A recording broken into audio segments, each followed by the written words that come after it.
Itu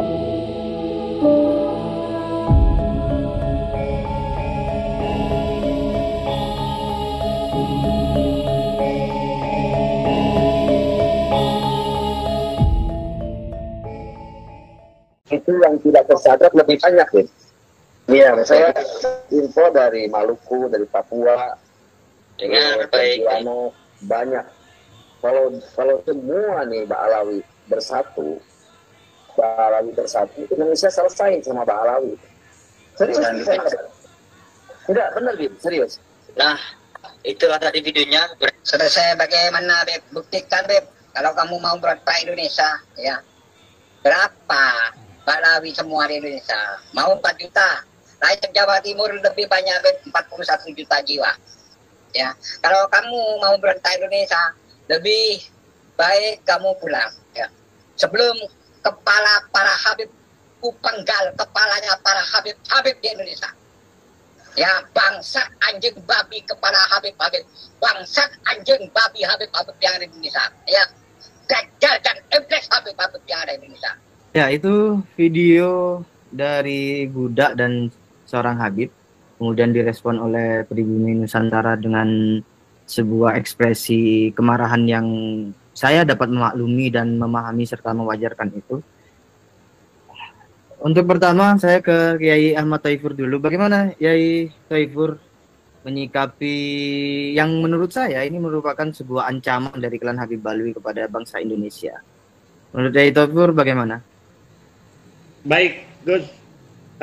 Menurut saya, memang apa yang dilakukan oleh Ba'alwi, kalau mohon maaf kalau saya tidak menyebutnya Habib atau Habaib, tidak menyebut itu. Kenapa? Karena menurut saya, dengan saya memanggil Habib, saya sudah menyalahi sabda baginda Rasulullah SAW yang beliau menyampaikan bahwa keturunan beliau yang dari Sayyidina Hasan itu disebut Sayyid, dan yang disebut yang dari Sayyidina Husain disebut Syarif. Itu maka dengan nama Habib itu berarti sudah menyalahi daripada apa yang disampaikan oleh baginda Rasulullah SAW. Dengan demikian saya tidak akan menyebutnya mereka dengan sebutan tersebut, maka saya menyebutnya dengan sebutan Ba'alawi. Memang dari pengamatan saya dari tahun 2021, mereka yang saya ketahui dari tahun 2021 saya keliling Pulau Jawa 4 kali dalam waktu 1 tahun. Ketika saya bersilaturahim ke tempat-tempat guru saya dari Jawa Timur sampai ke Banten, maka saya juga singgah ke tempat-tempat para Ba'alawi di mana mereka ternyata mereka juga membuat suatu atau menghimpun sesuatu pengaruh untuk memperkuat pengaruh mereka di masyarakat yang pada saat itu yang ada pada saya dalam pikiran saya, jika hal ini nanti dimanfaatkan oleh para Ba'alawi, maka tentunya Indonesia akan tercerai-berai, akan hancur. Dan terbukti pada beberapa hari ini ada video viral, meskipun saya tidak tahu video panjang seperti apa, namun dengan kata-kata tersebut, dengan kalimat-kalimat yang dilontarkan tersebut, itu merupakan suatu wujud apa yang saya khawatirkan dari tahun 2021, di mana saya keliling Pulau Jawa. Dan hal tersebut itu harus kita sikapi dengan sungguh-sungguh agar hal tersebut tidak sampai terjadi. Dan saya yakin apabila masyarakat kita tahu tentang itu, masyarakat kita akan membela kepada nusa, bangsa, dan negaranya. Meskipun mereka pada saat ini masih terkekang oleh doktrin-doktrin para Baklawi. Namun ketika mereka mengetahui yang sebenarnya tujuan daripada Baklawi, maka saudara-saudara kita yang terkena bius, terkena hipnotis, terkena sihir daripada doktrin Baklawi, insya Allah mereka akan tersadarkan dan akan kembali ke pangkuan Ibu Pertiwi. Dan kalimat tersebut sangat membahayakan bagi kita bangsa Nusantara, bangsa Indonesia. Sangat membahayakan sekali. Dan itu kalimat tersebut kalimat itulah yang memang saya mau dikatakan kita nantikan, ya memang kalimat itu yang saya tunggu-tunggu, karena memang pada tahun itu saya berpikiran bahwa mereka apabila berkumpul bersatu itu akan mengalahkan kita semua, akan menghancurkan kita semua. Namun demikian, saya mendukung kepada para Baklawi, mendukung sekali agar mereka segera melanjutkan rencana-rencananya, melanjutkan tujuan-tujuannya. Kenapa?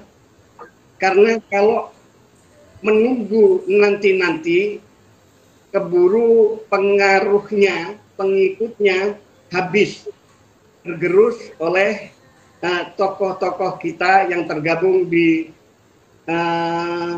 tesisnya yang dikomandani Kiai Imaduddin dan kawan-kawan Betagus Atleret, Kiai Tubar Gus Nur Fadil, Mas Rizky, Kiai Nur Ihya, dan kiai-kiai di Madura, itu nanti akan tergerus oleh mereka. Namun demikian, saya juga mengingatkan kepada para Baklawi, ingatlah bangsa Indonesia ini adalah bangsa yang dikdaya sakti mandraguna. Kenapa saya katakan demikian? Karena bangsa Indonesia ini tidak sama dengan bangsa-bangsa yang lain. Contohnya Amerika yang dulu dijajah, asli suku Amerika tinggal sekian persen yang tersisa. Kemudian Australia, suku Australia juga tinggal hitungan ribuan sampai saat ini. Hampir habis karena penjajah. Namun bangsa Indonesia dijajah sekian ratus tahun oleh Portugis, oleh Belanda, oleh Jepang. Terbukti bangsa Indonesia sakti mandraguna, bisa merdeka dan bisa jaya sampai sekarang. Itu tanggapan sementara saya, Mas Rizky, Gus Nur Fadil, dan Gus Fuad Leret. Baik, terima kasih Pak Yai Thoifur. Saya punya beberapa pertanyaan, tapi itu akan saya simpan untuk nanti. Saya ke Gus Fuad. Gus Fuad, begitulah videonya dan sudah viral di media sosial. Kemudian begitulah tanggapan dari Pak Yai Thoifur dari bagian timur Indonesia. Kalau Gus Fuad sendiri bagaimana, Gus Fuad? Jadi jumlah Habib dan Habibah di Indonesia, kalau kita cek sensus penduduk ya, data-data kependudukan, itu saat ini itu maksimal jumlahnya Habib dan Habibahnya itu maksimal hanya sekitar 150-an ribu orang. 150.000 orang. Sementara penduduk Indonesia yang sekarang ada di kisaran 280 juta. Jadi kira-kira Habib dan Habibah itu sebagai populasi di Indonesia itu cuma 0,05% lah. Iya, itu menurut data kependudukan ya. Nah, tapi arogansinya luar biasa, menyakiti yang 280 juta bangsa Indonesia itu, yang terdiri dari berbagai macam etnis dan suku bangsa. Dan mereka merasa dan menempatkan dirinya sebagai ras yang paling tinggi, yang paling mulia, dan paling hebat lah, sehingga ada video itu tadi itu yang diputar itu menunjukkan betapa arogansi dan rasisme mereka kepada bangsa Nusantara itu tercermin dari video tersebut. Gitu. Dan saya berdoa mudah-mudahan Habib ini benar-benar melaksanakan apa yang disampaikan di video itu, sehingga kita bisa segera menghabisinya. Gitu. Kita deportasi atau ya terserah seperti 65. Gitu. Karena populasi yang begitu kecil itu menurut saya sangat signifikan ya, mempengaruhi bagaimana memprovokasi bangsa Indonesia untuk melawan Pancasila, untuk merusak Bhinneka Tunggal Ika, untuk menegakkan daulah khilafah, untuk menegakkan syariat Islam versi tafsir mereka yang radikal dan dungu itu. Dan ini negara harusnya turun tangan. Makanya kemarin saya kecewa itu dengan pernyataannya Pak Menteri Agama, Pak Nazarudin. Iya, iya. Dia menganggap masalah ini masalah sepele, jangan macankan kucing, jangan kucingkan macan loh. Ini beliau ini paham nggak apa itu peta persoalannya itu? Kalau dipikir ya teroris itu cuma berapa gelintir kan yang aktif selnya itu. Tapi kan itu membahayakan kehidupan bersama sebagai bangsa dan negara. Nah ini Habib ini jelas mereka dengan berbagai macam topeng peran masing-masing. Mereka itu kompak, baik yang halus maupun yang kasar, baik yang intelek maupun yang dungu, sama-sama mereka itu ingin menegakkan khilafah, mengganti Pancasila dengan khilafah, dan menempatkan diri mereka sebagai ras mulia, sebagai ras penguasa. Ini baru populasinya 0,05% saja. Udah bisa kita lihat berapa yang jadi bupati, berapa yang jadi wakil bupati, berapa yang jadi wali kota, berapa yang ini gitu. Ya, ini teman-teman kan juga mulai menyuarakan PKS saja ya. Sekarang kan udah diokupasi oleh kelompok Habib dan Habibah. Nah ini negara harus hadir gitu. Negara harus hadir. Dan ya mudah-mudahan Allah itu akan semakin menunjukkan kepada kita, memprovokasi kekonyolan para Habib ini, sehingga ya kita harapkan mereka Habib ini benar-benar melakukan tindakan-tindakan kriminal dan kekerasan secara masif, sehingga negara punya alasan untuk mengambil tindakan. Kira-kira gitu Mas Riki. Baik Gus Fuad. Gus Mogi. Oke, terima kasih Mas Defki, Yai Thoifur dan Gus Fuad. Saya sependapat apa yang disampaikan oleh Yai Thoifur dan juga Gus Fuad Pairet Jogja.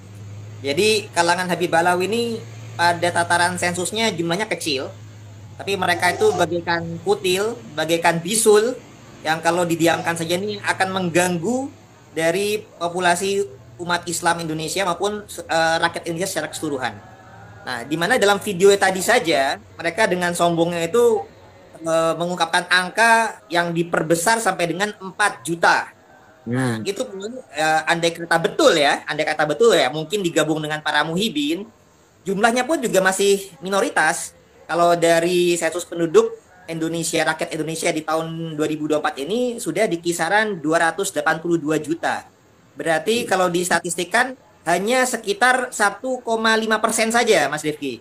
Dan apabila dibandingkan dengan jumlah umat Islam Indonesia yang sekitar 148 juta, itu berarti sekitar 1,6% saja 4 juta itu.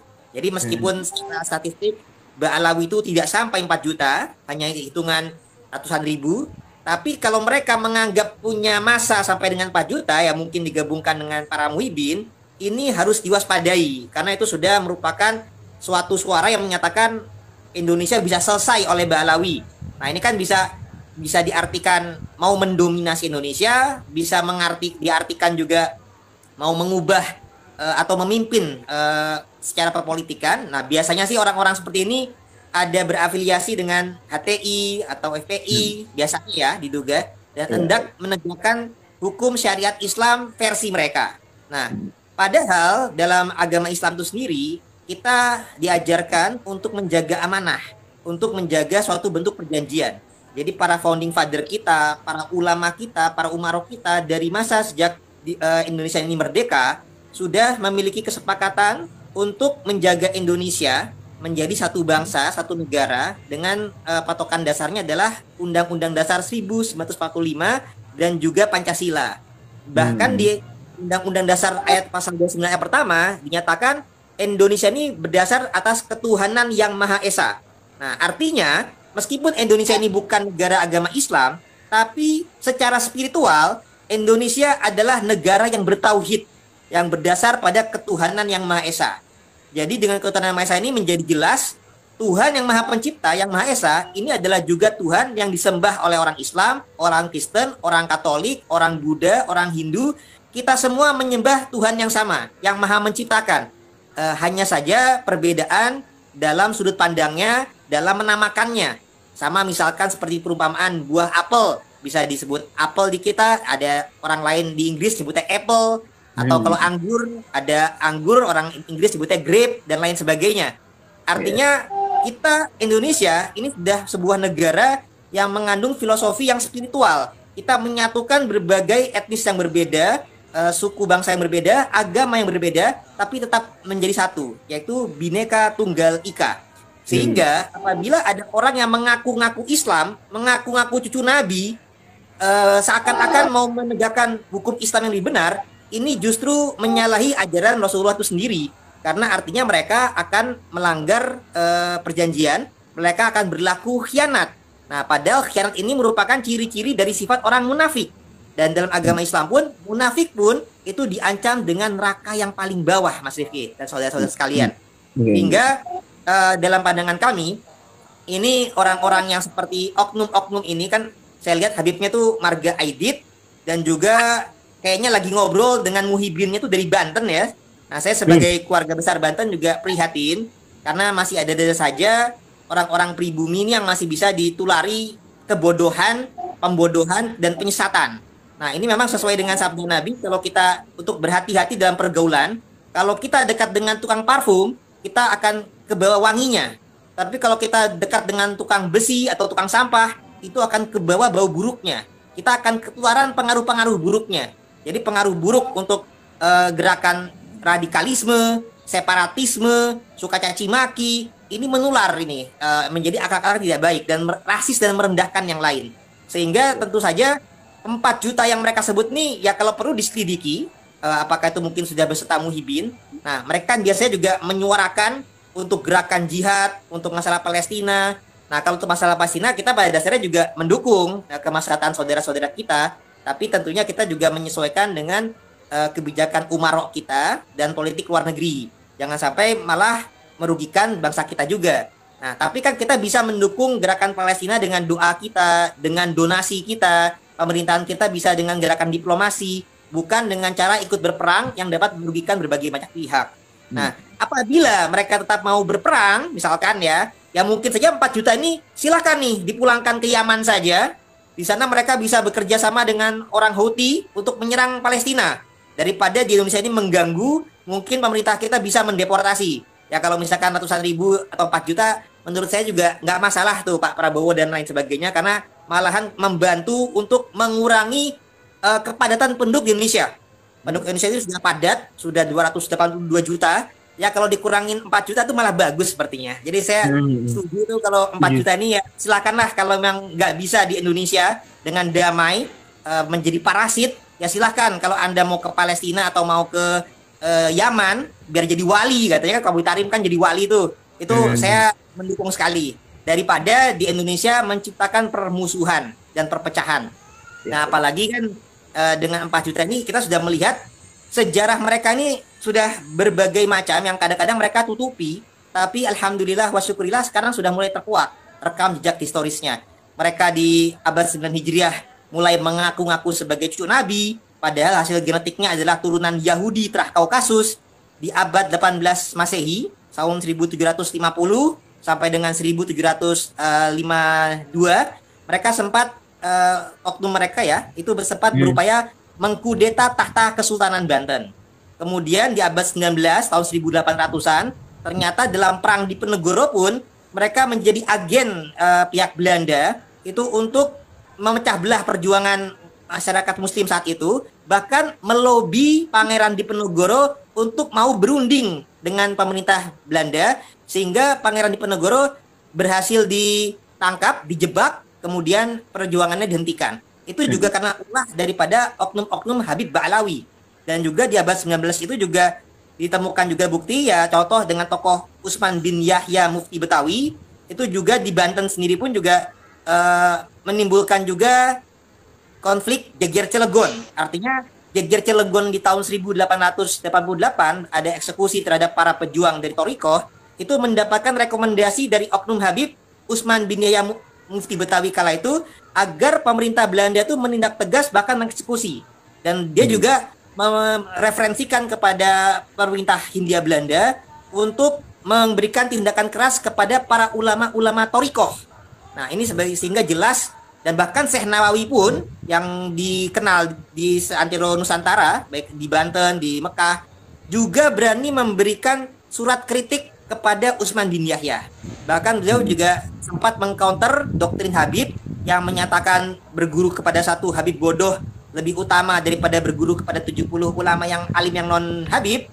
Syekh Nawawi pun juga sempat menuliskan bahwasanya justru sebaliknya, bahwa satu ulama yang amilin itu lebih utama daripada 70 sayyid atau syarif asli yang bodoh, apalagi dari Habib yang palsu nasabnya kepada Nabi. Itu sangat jauh keutamaannya bila dibandingkan. Nah kemudian di abad 20 terjadi gerakan pemberontakan PKI oleh DN Aidit, Sofyan Barakbah, Fahrur Barakbah. Ini juga adalah ulah daripada oknum-oknum Habib Ba'alawi muasal Yaman. Dan ketika di Indonesia mereka gagal, ternyata mereka di negerinya sendiri di Yaman di tahun 1967 berhasil mendirikan satu-satunya negara komunis di Timur Tengah, yakni di Yaman Selatan. Yang meskipun sudah berakhir di tahun 1990 dengan menyatu dengan Yaman Utara, tapi Partai Sosialis Yaman sampai sekarang masih ada dan diketuai oleh Habib Abdurrahman Assegaf, mohon maaf.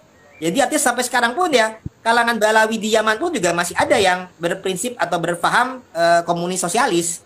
Sehingga apabila di masa sekarang ada Habib semacam Rizik Syihab suka menuding yang lain itu komunis, harusnya mawas diri berkaca. Jangan maling teriak maling, jangan komunis teriak komunis. Karena yang biasa komunis justru dari kalangan Ba'alawi itu sendiri banyaknya.